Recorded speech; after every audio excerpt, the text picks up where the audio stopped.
nomor 2 ya. Karena saya tidak selesai di pembahasan artinya ada banyak konsep dari Natural Society.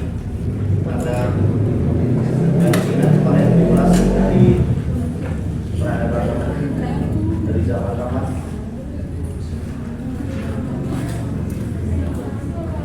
Ini belajar Network Society 2.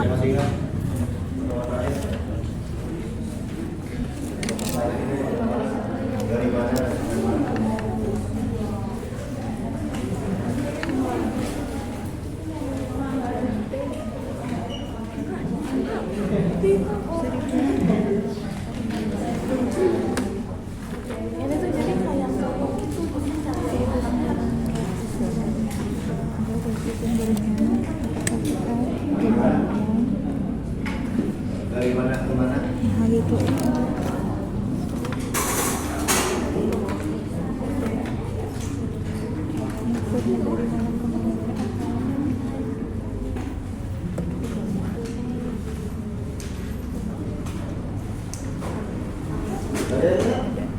Nah, maksudnya dari mana ke mana?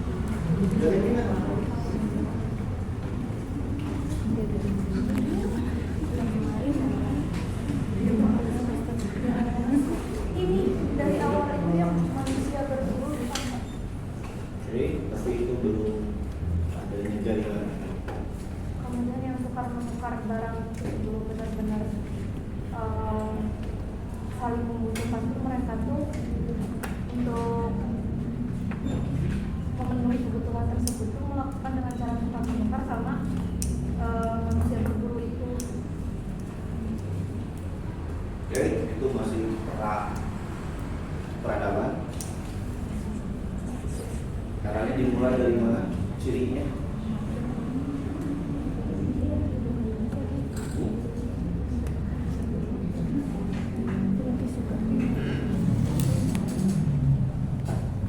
Ini termasuk pengetahuan dasar ya, era di mana peradaban manusia mulai berkembang.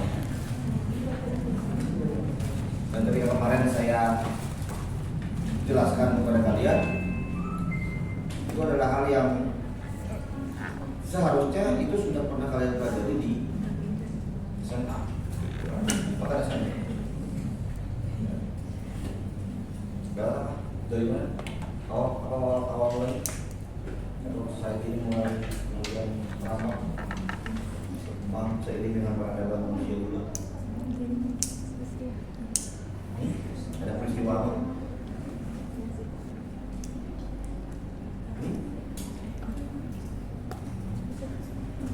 Ya, apakah anak ibu perusahaan itu tidak boleh mengerti sejarah, tidak boleh mempelajari sejarah?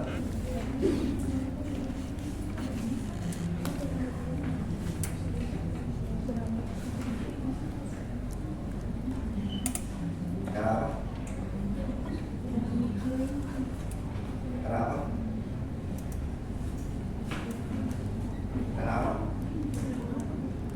Yang saya bilang awal kekhawatiran manusia akan digantikan. Hah?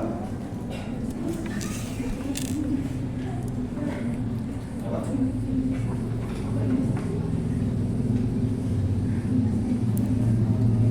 Apa?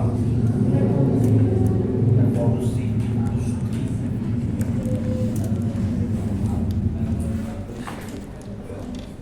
Zamannya Renaissance. Semua sastra itu pasti akan mengingat apa itu Renaissance, karena itu adalah masa-masa di mana manusia mulai membentuk peradaban baru. Ya.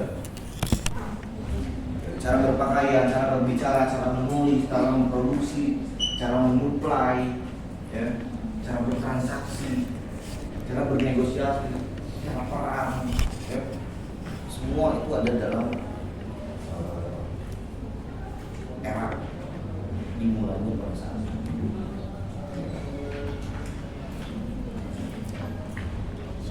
Jadi itu adalah common knowledge ya namanya. Jadi ya saya anak yang menggunakan yang nggak mungkin nggak enggak, karena itu adalah basic pengetahuan yang memang perlu kalian tanamkan di dalam kepala. Ya. Itu peristiwa-peristiwa penting itu. Ini mulainya apa saja ketika merunut pada genealogi, teori, genealogi peristiwa, munculnya sebuah teori, munculnya sebab, akibat dan sebagainya, itu kan gampang merunut. Oh iya, di era itu adalah adanya terjadi revolusi industri.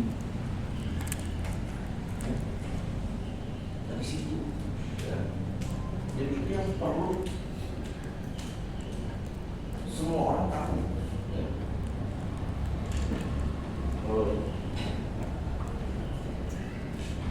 Apalagi kalau saya tanya matematika dasar, ya.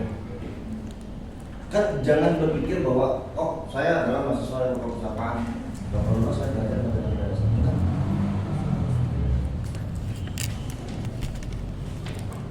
Kemarin saya coba tes studi DSA, saya tanya matematika dasar yang paling dasar, yang paling knowledge, nggak ada yang bisa jawab. Pantes ya kemarin siswa yang tes itu nilainya jeblok banget, jauh. Tanda-tanda saya bilang ini anak-anak kita bodoh atau pendidikan kita mulut aja.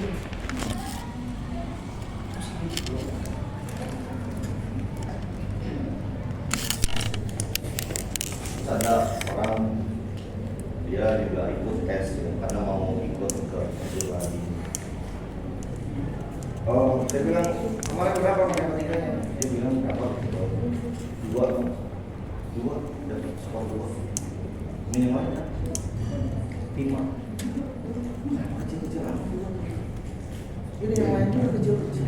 Ya jangan ingat bodoh amat dengan yang lain gitu kan. Kayak gitu. Jadi kita mah seakan-akan kalau banyak orang yang kecil juga, ya udah ada banyak yang kecil.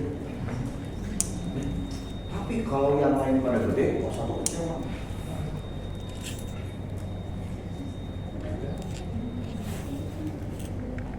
Jadi ingat ya, bahwa basic knowledge, common knowledge itu kalian memang perlu apa yang perlu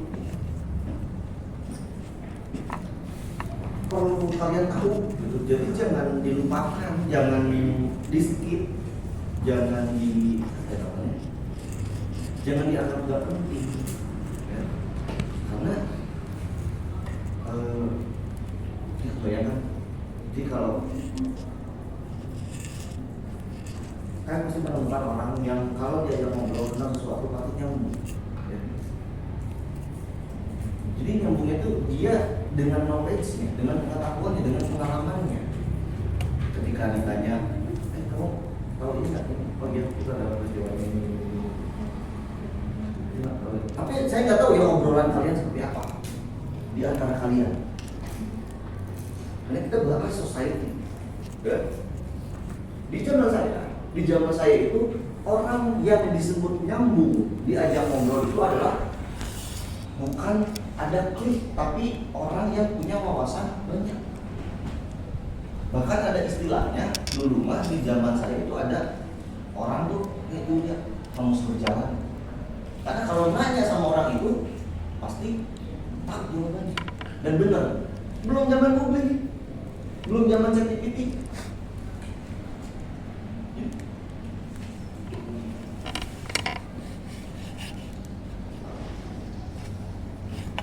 Kalau sekarang paradigma seperti apa obrolan di kalangan kalian, di society kalian itu untuk nyambung, klik, sehingga obrolan itu bisa panjang, itu membahas apa atau tentang apa.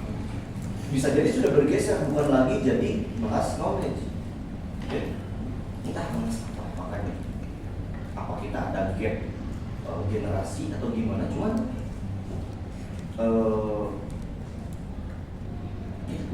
jadi kayak misalkan kemarin muncul lagunya Taylor Swift, Hits, judulnya yang Ophelia. Terus untuk orang yang gitu. Dan orang yang jarang baca pasti nggak akan tahu arti baca sastra. Terus ya dari aja. Kita tuh sudah dia bikin apa susah. Ya, sebenarnya memang udah baca Shakespeare. Terus pertanyaan selanjutnya atau gagasan selanjutnya bukan saya nggak baca Shakespeare.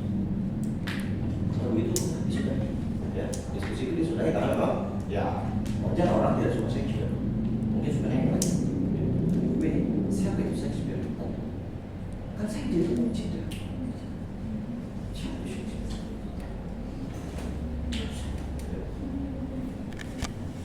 Nah ini entah yang kemerosotan baca atau pengetahuan yang sudah merosot.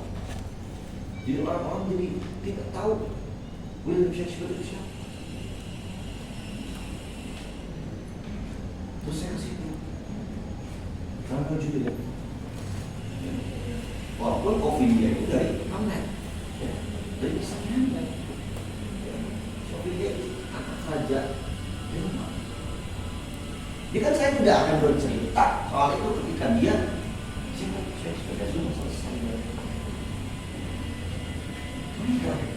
Dia dengan sinisnya saya terus ada dia enggak semua orang harus tahu Shakespeare. Bagi saya nggak tahu ya, bagi saya cukup penting untuk mengenal nama-nama yang minimal kita tahu walaupun dia tidak tahu karyanya.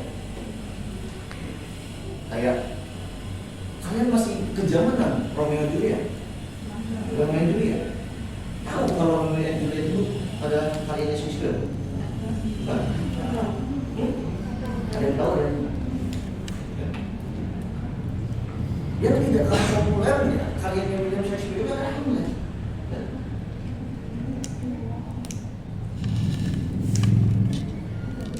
Dan kenapa? Ya itu mah pertanyaan lain ya Shakespeare kenapa suka Hamlet kenapa Romeo and Juliet.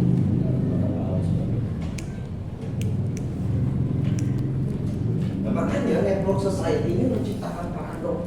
Kenapa tadi saya menceritakan dan membuka perkuliahan dengan seperti itu? Karena salah satu bentuk paradoksal. Ya. Jadi siapa yang mengontrol jaringan? Jangan ketidaktahuan masyarakat sekarang itu karena jaringan itu sudah dikontrol sehingga ya kalian sebetulnya kalian tidak ada batasnya malah apa ya? Kalau kita ngomongin batas, ngomongin boundaries ya, justru lebih parah di zaman saya. Karena kami ketika kuliah tidak ada kesempatan untuk googling, tidak ada kesempatan untuk nyari dulu bahan materi selanjutnya. Atau gak mungkin kan dari perkuliahan gini terus ke perpus dulu, ambil buku, ya, atau baca dulu gak mungkin. Di kelas itu adalah pertaruhan ini akan belajar apa dan nanti saya akan ditanya apa oleh dosen. Jadi kamu dulu itu ketika ngajar seperti ini tuh ditanya kamu nggak bisa, nggak akan pernah dapat, nggak akan pernah dapat. Siapa namanya? Orang mana kau? Kamu coba jelaskan. Ini tuh maksudnya apa ini? Tahu apa? Dicatat itu. Kalau tidak saya dosen dulu banyak yang nggak make sense juga, ya, nggak make sense kayak gimana? Saya sering melihat lewat mahasiswa saya ketika saya lewat, lagi pada rokok, bilang salah juga bagi saya. Kadang saya juga kan ikut mereka, ya, aku merokok. Dulu ada yang ketahuan, udah nggak akan mungkin lulus mata kuliah ini. Ada yang sampai bagi saya nggak make sense. Ke kampus, ke kelas pakai sendal, perempuan pakai sepatu itu apa tuh? Bukan, ini nih. Ini nggak lulus juga. Jadi memang harus tertutup, bukan tertutup maksudnya ya di kelas banyak yang nggak jilbab tapi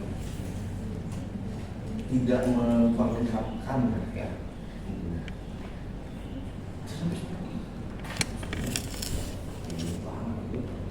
laki-laki nggak pakai kemeja, ya, minimal polo shirt, kayak kaos blok kayak gitu, udah bisa diusir. Kuliah mau itu.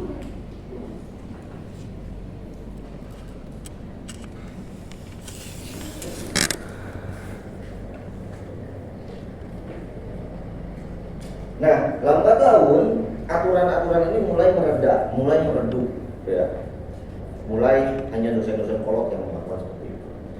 Tapi kalau masalahnya, peradabannya jadi ikut maju. Kualitas mahasiswanya apakah meningkat? Ya. Kan makin sini dosen semakin muda. Ya. Bukan semakin muda tuh maksudnya zaman kalian kuliah saya ya ukurannya 30-an, Pak Esa kan masih di 30-an. Nanti angkatan baru tuh kayak Usdan, Kali, ya, Cuitan kan 20-an, 20 akhir. Bukan berarti nanti 20-30 tahun mendatang yang ngajarnya 17 tahun ya.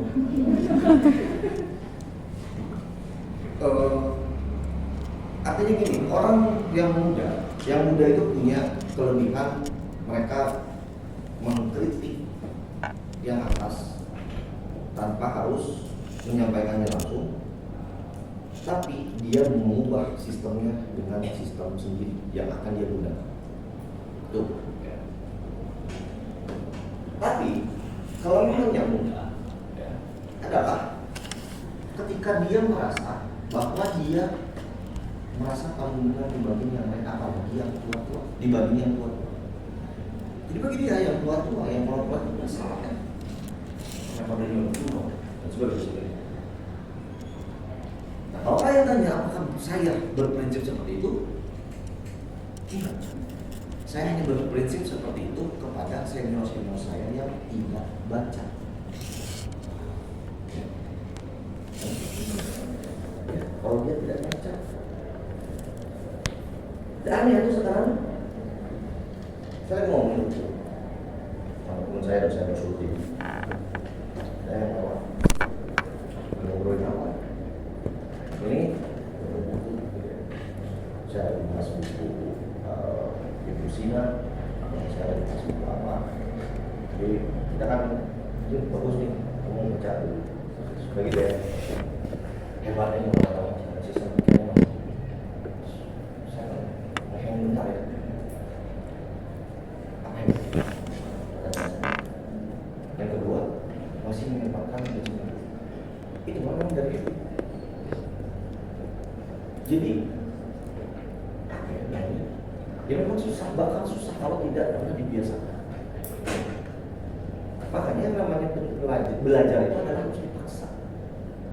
Pertanyaan saya, kalian selama ini belajar di UIN. Ketika mengerjakan tugas, kalian terpaksa atau enggak? Terpaksa. Loh, enggak sama juga memang. Hanya kalau tidak ada tugas, kalian tidak melakukan inisiatif tugas. Benar enggak? Enggak ada yang ngetor ke saya, Pak, saya inisiatif bikin tugas sendiri, Pak. Ada yang kayak itu? Enggak ada. Tapi ketika saya tugas, terpaksa kalian lakukan. Kenapa harus terpaksa? Karena memang pendidikan itu memaksa. Ketika kalian ditanya, kan kalian dipaksa untuk apa? Dipaksa untuk mikir. Nah, makanya itulah bedanya orang belajar dan enggak. Orang belajar itu harus mau dipaksa. Dengan kerelaan itu, ya saya siap dipaksa. Kalau enggak, dia nggak usah belajar. Nggak usah kuliah, ngapain kalian kuliah kalau kalian tidak ada terpaksa. Itu yang dinamakan paradoks, ya. Jadi ini membawa ide gagasan yang sangat-sangat kuat. Ada tema emansipasi, efisiensi. Tapi itu juga yang menciptakan kerentanan bagi orang-orang yang lebih lemah. Biasanya orang yang lebih lemah itu akan selalu ditindas, dieksploitasi. Sama seperti dosen. saya secara secara prerogatif saya itu bisa loh untuk kalian tugas ya dikumpulkan minggu depan kalian tulis tentang masyarakat informasi 100 halaman. Saya bisa melakukan itu. Ya. Terus mereka Pak cuma 100 halaman nggak bisa. Kok cuma 100 halaman? Yang nggak mengerjakan nggak akan lulus. Eksploitasi. Saya menggunakan kekuasaan saya sebagai dosen dan kalian sebagai mahasiswa. Bukan artinya mahasiswa lebih rendah, tapi kalian ada pengharapan nilai untuk lulus mata kuliah ini sehingga kalian tidak punya kekuasaan lebih melawan saya. Dan kalaupun kalian ngadu kepada prodi, ngadu kepada dekanat, ngadu kepada rektorat pun tidak ada seorang pun yang bisa menegur saya karena pengajar itu adalah hak prerogatif masing-masing dosen itu sendiri.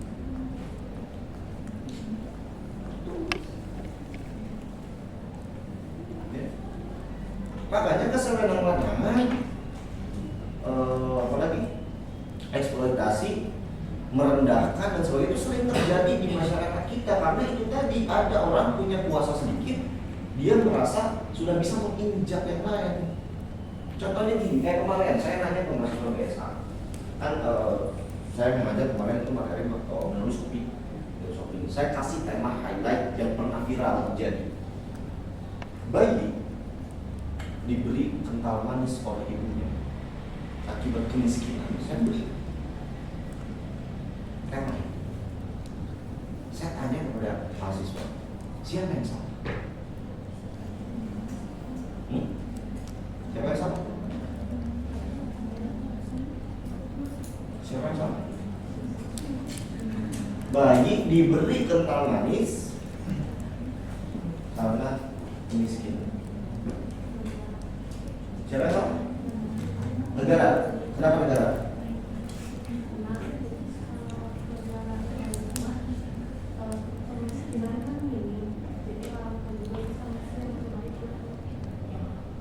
Lagi yang lain? Siapa yang salah?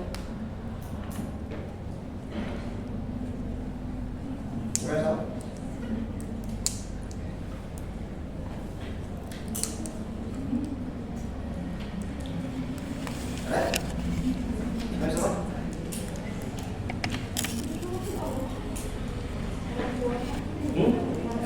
Orang tua, ada masalah orang tua.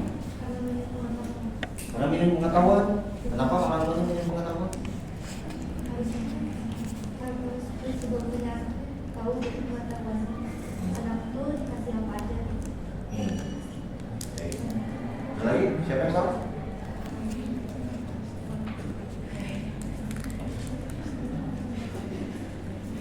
Lagi, siapa yang salah?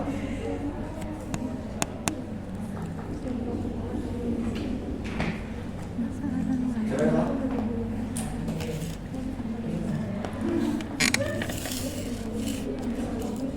Siapa? Siapa yang salah? Hah? Lingkungan, kenapa lingkungan? Maksudnya mempengaruhi?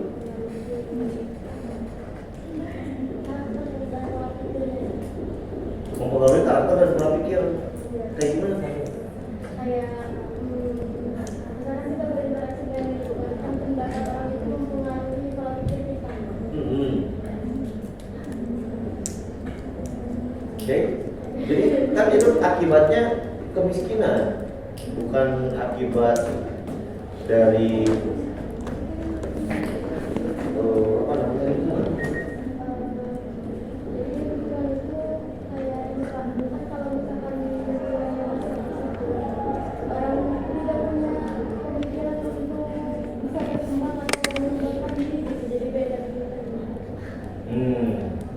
Oke, saya paham. Lagi?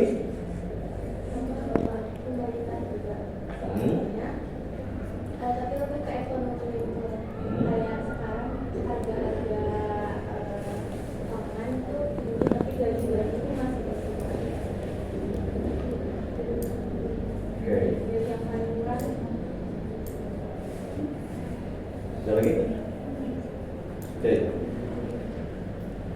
Saya apa pernah menjelaskan kepada kalian atau tidak tentang apa itu yang namanya kemiskinan struktural?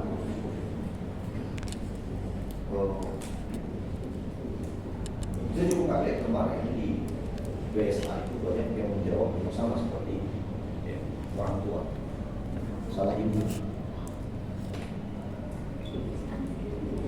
Apalagi ada yang berstatement, ya salah bapaknya, udah tahu miskin, beranak terus.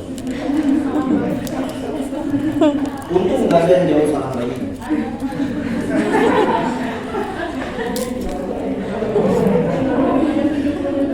Kenapa tadi saya kembangkan pertanyaan?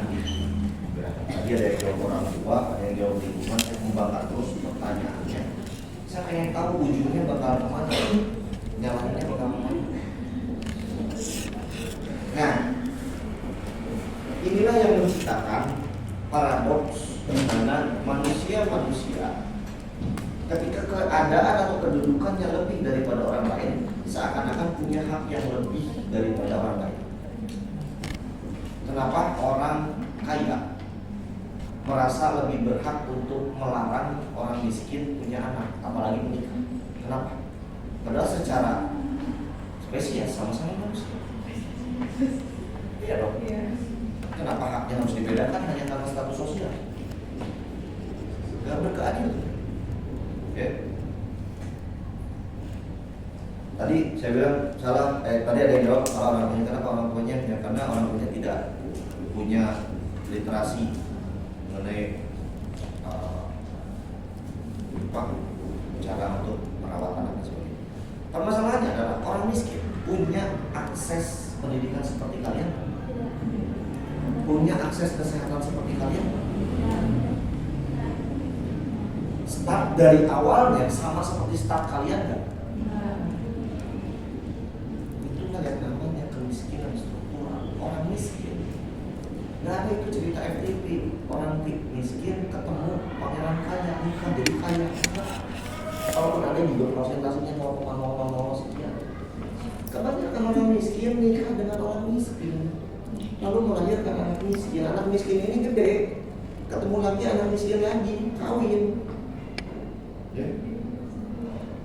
Karena sistem yang tidak sama, ada ketimpangan secara akses, termasuk informasi. Berarti kan kalau pendidikan itu mencakup banyak hal, literasi, ya. Termasuk kesempatan. Mau kerja yang cukup sejahtera, ditanya ijazah, benar? Mereka susah untuk keluar dari jurang kemiskinan. Ya karena sistem yang dibuat tadi oleh negara, oleh pemerintah, yang memang tidak menguntungkan bagi mereka. Mereka itu menguntungkan saat 5 tahun sekali untuk diambil suara. Karena mereka dengan kemiskinan seperti itu, mereka akan jadi bodoh. Karena faktor stunting mempengaruhi lingkungan juga. Mereka tidak keluar dari lingkungan itu, mereka terus di lingkungan yang buruk tadi berpengaruh terhadap lingkungan. Karena lingkungan seperti itu, apakah dia bisa keluar? Dia tidak ada pilihan. Dia tidak punya pilihan. Mentok-mentok dia nekat ngambil kredit motor, jadi driver.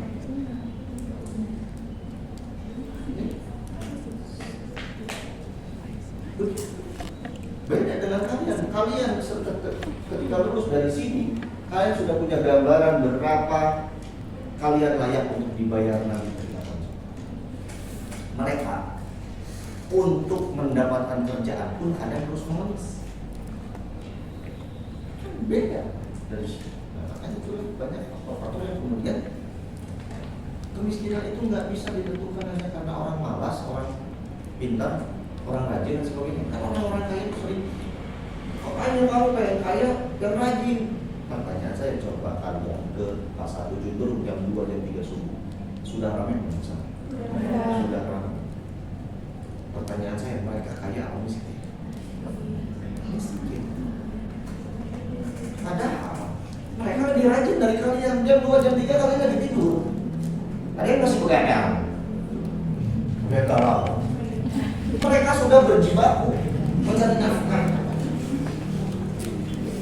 Bukan Bukan tolak ukur orang rajin apa enggak menentukan kaya atau enggak. Terus dia suruh siapa jualan tomat misalnya, nah, jualan sayur dan sebagainya.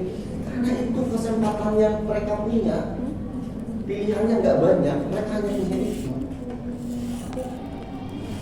Kan gak logis ada orang jualan tomat terus besoknya jualan Lamborghini. Ya pernah ada kejadian.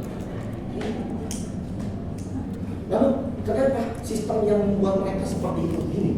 Tomat itu mereka dapat dari mana? Ada yang tahu nggak? Pedagang tomat itu mereka dapat tomatnya dari mana? Nah, yakin dari petani? Di bandar. Tuh orang yang suka ke pasar nggak tahu. Dari bandar dulu. Bandar, Tengkulak, apalagi istilahnya itu. Itu mereka yang ngambil dari petani. Petani jual berapa ke bandar, ke Tengkulak? Ya, 3.000 misalnya. Sama Tengkulak dijual ke pedagang berapa? Bisa 4.000. Mereka ngambil kuantitas. Oh, semuanya ke dia, ke bandar namanya juga. Sama pedagang jual berapa? Karena dari Tengkulaknya 4.000. Nggak mungkin dia jual 6.000, nggak akan ngaku. Tengkulak ini bukan cuma mengedarkan ke pedagang, mereka juga jadi pedagang. Masalahnya ada harga khusus pedagang, ada harga khusus pembeli. Kita bisa ambil margin keuntungan yang besar. Belum lagi dengan pedagang tomat yang lain, harus bersaing juga supaya laku. Oke, selisih berapa? Akhirnya senang ini. Kita kan hukum ekonomi. Ya suruh siapa tuh nggak bertanam sendiri. Pertanyaannya itu petani, memang dia menanam tomat di tanahnya sendiri? Enggak, kebanyakan sekarang banyak mafia tanah. Petani-petani itu ambil tanahnya. Lalu para petani bekerja kepada tuan tanah, makanya disebut ada yang disebut tuan tanah. Mereka lalu mempekerjakan petani. Jadi dari sisi circle-nya sampai tomat itu bisa dinikmati oleh kita. Jadi itulah yang dinamakan kemiskinan struktural. Nah bedanya kalau kalian jengah dengan kuliah, jengah dengan tugas dan sebagainya, kalian masih bisa melarikan diri. Ada yang naik gunung, ada yang habis terus sama orang, ya, dijual sama orang. Nggak apa-apa proses ini. Ya, ada yang keluar kota, ke villa, kemana. Pertanyaan saya, orang miskin rekreasinya apa? Apa? Joget? Oh. Itu lebih parah lagi orang miskin.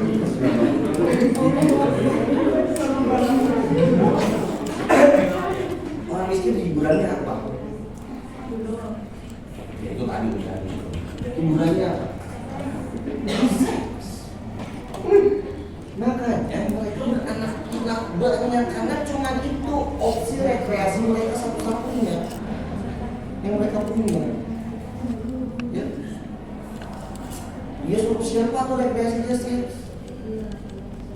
Bukan sekedar diri mereka miskin seperti itu. Sekali lagi akses pendidikan mereka nggak sama dengan kalian. Dia tuh KB, dia tuh kondom, maksudnya akses kesehatannya nggak sama seperti kalian. Ya, jangan kan di kondom, beli pil KB.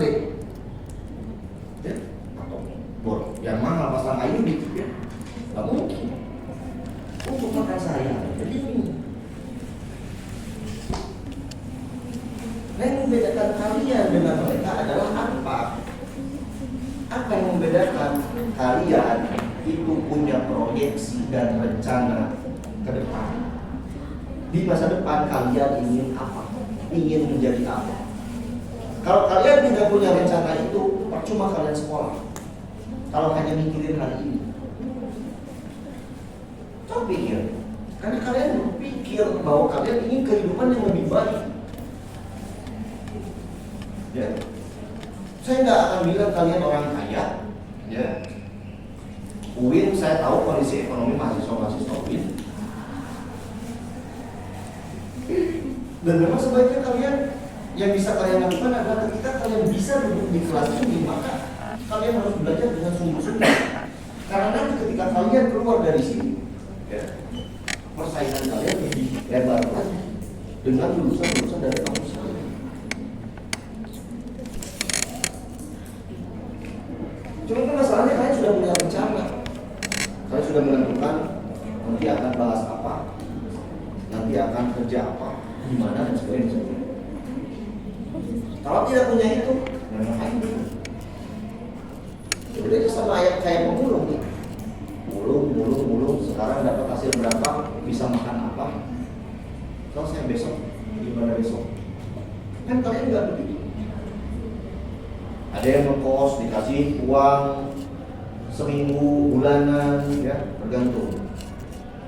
Kan kalian mikir ini untuk seminggu dikasih segini harus cukup. Berarti saya perkalinya harus berapa? Per bulan harus berapa? Itu kalian udah dipaksa untuk mikir, dipaksa mandiri dan sebagainya. Ya. Kalau lulus, ya. Makanya saya kadang suka ketawa ya kan, kalian juga sering lihat ya kalau kakak-kakak kalian di Sasing, BSA, SPI ketika sidang munakosya itu pada pesta ya. Yang saya sesalkan selalu ngabaralan di fakultas itu doang. Saya bodo amat ya dengan mereka selebrasi dan sebagainya. Cuma masalahnya saya tuh jadi selalu ingat dulu pada saat sidang skripsi saya. Sidang skripsi saya itu diikuti oleh 90 orang, banyak karena pada saat itu setelah lebaran. Apakah kami selebrasi? Enggak, karena dari 90 orang itu 25 orang tidak lulus. Ditunda. Jadi, nah disitu ada teman dekat saya dan sebagainya. Jadi kikuk karena lulus teh. Jadi yudisiumnya itu kan kalau di sini saya nggak tahu ya, karena saya itu kalau uji ngisi G-form, ya. Nah yudisiumnya itu kapan saya nggak tahu, karena yang menentukan kalian lulus atau tidak itu sebetulnya yudisium. Dia dibacakan semua, il dan ja, sangat memuaskan itu predikatnya. Kalau ada yang cum laude dan sebagainya, atau ada yang dapat standar memuaskan doang. Nah ada yang tidak lulus atau ditunda. Kebayang waktu pertama yudisium di ruangan seperti ini, tapi panjang, tahu lah kalau gede. Kumpulkan saya baris setengah gitu kan. Yang lain udah tegang, saya santai. Biasa kan saya mau kayak mau ngomong seperti itu. Ada yang ini, wah banyak lah. Jauh seperti itu. Dibacakan oleh dekan yudisium ya. Yudisium itu pas kalau di saya dulu ya disebut nama, jurusan, predikat. Ya. Jadi IPK-nya nggak disebutkan. Kalau di tempat disebutkan karena langsung di ruang sidang itu diketuk palu pakai itu sidang beneran, tau yudisiumnya. Kalau ini enggak. Ya. Ini juga sama bawa palu. Jadi setelah satu orang tau. Kebayang dekan masuk mau berdiri kan, dekan. Saya membacakan yudisium. Yang orang pertama disebutkan, kan saya dari tengah ya. Kalau salah PR itu, public relations dinyatakan tidak lulus. Kan orang pertama tuh bayangkan, orang pertama disebutkan tidak lulus. Cepat, langsung tegang semua, makin tegang. Yang bacaannya tadinya gini jadi gini. Lupa. Dua ya. Lebih parahnya lagi.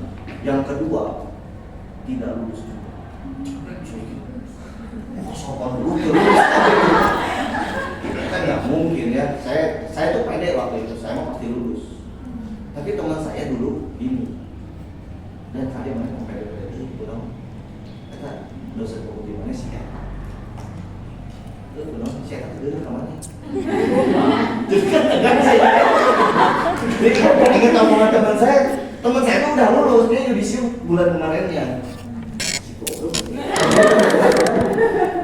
Tegang, udah ya. Terus kan ada itu 4 kali, 4 pertama tidak lulus. Pas giliran kelima lulus, langsung sujud syukur di sini. Oke, sujud syukur dulu kan. Giliran saya, giliran siapa? Public relation aja, public relations ya. Pertama memuaskan. Maaf, diralat. Saya mampu ngomong juga. Oh, balik gitu. Apa banget demi Allah itu kejadian di saya. Saya kan jadi makin tegang ya. Anjir dia pasti udah lulus. Teman saya udah mikir gitu. Wah sih dari yang lolos aja. Karena betul itu saya dengan dosen penguji itu benar-benar bentuk-bentukan. Itu saya pernah sampai nendang meja dia di depan dia. Saking seperti itu pemusuhannya. Dia dulu pernah menjabat kemahasiswaan. Meja memang saya dulu kan aktivisnya. Video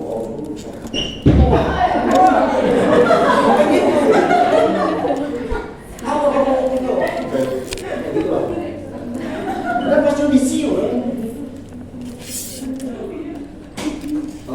mohon maaf, ada kesalahan. Itu udah berkata kasar, udah bukan baca doa, berkata kasar anjing ngawin. Saya udah saya udah tahu tuh teman satu kayak gini nih, saya di sini, soalnya duduk di persis di sini, di dekat pintu ada kaca, teman-teman saya udah udah siap khusus juga teman-teman saya itu, jadi udah siap khusus apa alasannya? Terus ditanya kan, emang mana pas diuji kemana? Itu kata teman-teman saya. Saya bilang ya debat sama saya. Terus saya akhirnya kemana? Akhirnya dia berstatement, dia itu kan statement kamu, penilaian ada di saya, itu kata dosen itu. Terus mana nggak jawab, yey. Kita bayangkan kalian debat tentang isi skripsi, saya mempertahankan argumentasi saya, dia suruh mengubah, ya, kamu harusnya diubah, ini salah, enggak Pak, saya bilang, nggak bisa diubah, kalau diubah skripsi saya jadi salah, gitu kan, terus ya enggak, dan sok gini analogi deh, cina ini pensil, ya, ini pensil secara denotasi ini dibuat untuk menulis, betul Pak, tapi kalau secara saya ini pensil terus saya bikin untuk coret-coret tembok, apakah itu masuk pada denotasi? Dia bukan orangnya. Ini gimana saya? Makanya denotasi itu adalah ya makna yang sesungguhnya. Warna putih ya, dan sebuah syal berwarna putih, selesai. Ya, bukan syal yang bisa digunakan untuk membeli kerudung, itu udah masuk konotasi. Gitu. Ya, dia kuku maksa banget. Ya bisa Pak, itu sama terus dia ini ya udah penilaian kalau bisa saya jadi saya masih ingat sampai sekarang skripsi saya itu ya pesan pembimbing saya, Irdan lain kali lebih hargai dan dengarkan pendapat dosen penguji.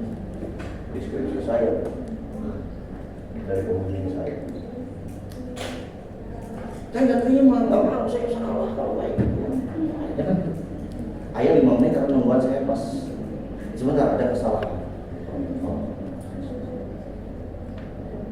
Terus dibaca lagi. Oh ya, Irdan Syah, public relation sangat memuaskan. Saya nggak sampai berhasil, nggak setuju.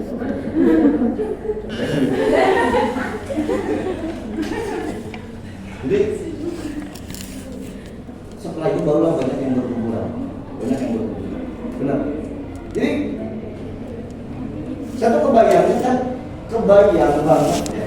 banget setelah sidang skripsi itu pelukan sama teman-teman, ya, pelukan sama pacar dan sebagainya.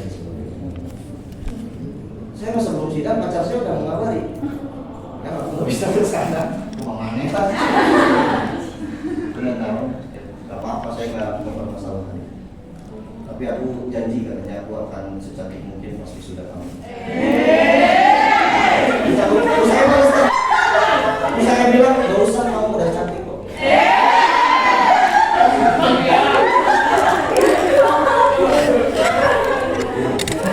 Jadi saya sidang skripsi itu hanya dihadiri oleh teman-teman dekat saya saja. Hanya sekitar beberapa orang, di luar sudah banyak. Ya saya kenal juga, tapi kami nggak selebrasi. Jadi setelah keluar dari aula, kita berjalan dengan menunggu, ya, karena banyak orang yang tidak lulus. Itu bayang, segitu banyak yang sidang, segitu banyaknya yang tidak lulus. Mana sebelum sidang ada perempuan dengan PD-nya dari atas ke bawah sudah rapi, pas di sepatu dia pakai Converse, diusir langsung sebelum mulainya sidang. Ya, pulang. Kalau nggak keburu ganti, berarti kamu sidang di bulan depan atau di periode selanjutnya. Enggak bulan depan, karena itu setiap 6 bulan atau 3 bulan sekali ya sidang. Itu bayang gara-gara sekatu doang diusir pulang, terus nggak keburu untuk balik lagi, mana tuh mau belum deket, cair misalnya, tahu banget dari keadaan.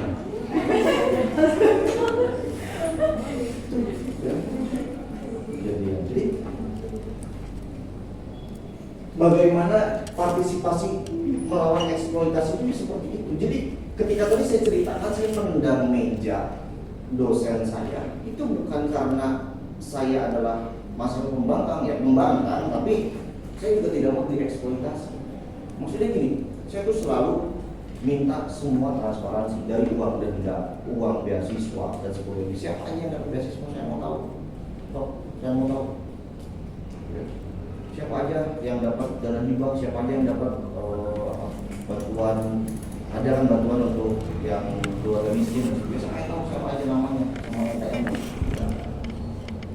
Mereka tuh seakan-akan menuntut. Padahal itu adalah informasi yang harus sifatnya publik. Karena apa? Karena banyak kejanggalannya.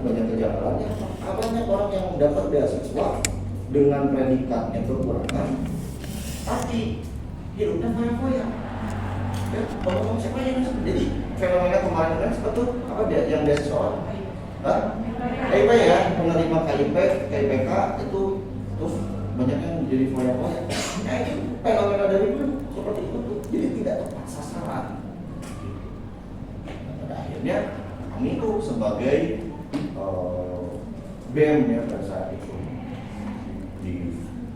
mulai di gunung dan memang banyak sekali, makanya nggak pernah terima. Makanya dia dosen itu nggak suka sama saya karena sebenarnya itu kan dia jawabannya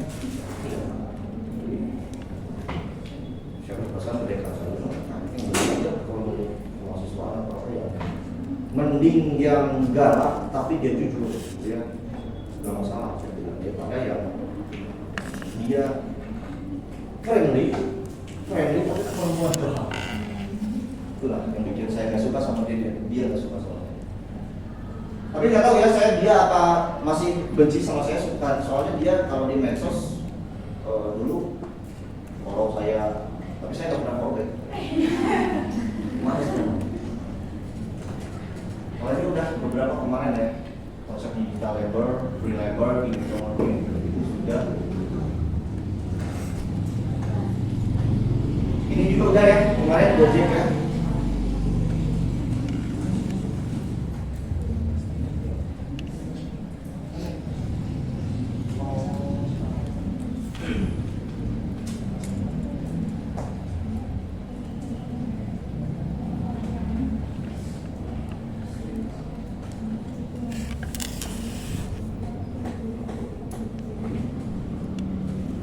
Nah dari sini berarti ya kita sampai 14 tahun ya, masih lama kan, harus terpaling saya.